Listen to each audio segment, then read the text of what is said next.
So here we have the Volkswagen Polo on a 62 plate. I'm going to start off by showing you around the outside of the car, and then we'll hop in and run through some controls on the inside. From the outside though, you can see it's a 5-door car with tinted windows and alloy wheels. Let's start off inside the boot and then work our way around the rest of it from there. As we approach the back of the car, you can see we have plenty of boot space along with that 60/40 split folding rear seat, should you wish to increase this space even further. And then underneath this tray section, even more space again.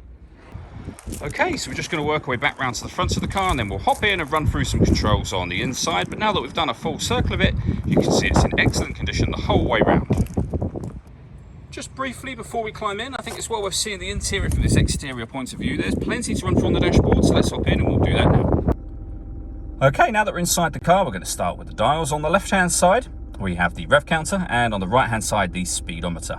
In the middle, you can see the total miles for the car. Firstly, they are 109,239. Beneath that, we have the fuel gauge. The information displayed above that can be adjusted and reset using the buttons just up here, and you can reset any trip computer information from that button. Over in the center, we got the main radio and these buttons above it, so you can turn off the traction control. That's for your heated rear screen, and that one will turn on the hazard warning lights. You then have the stereo, as I say, with the CD player just there. If you want to listen to your own music, you'd press the media button, and you've either got a CD player or auxiliary input.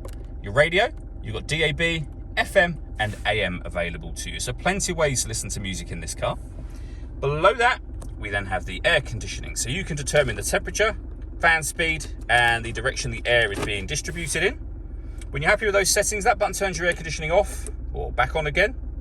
You can recirculate the air that's in the car. That's a great way of heating it up or cooling it down quickly depending on the temperature you set over here. Beneath that, we have a 12-volt charging socket and the auxiliary input that I mentioned. So you've got these caps open up, so 12-volt charging socket and then auxiliary input just there. And then finally, a 5-speed manual gearbox.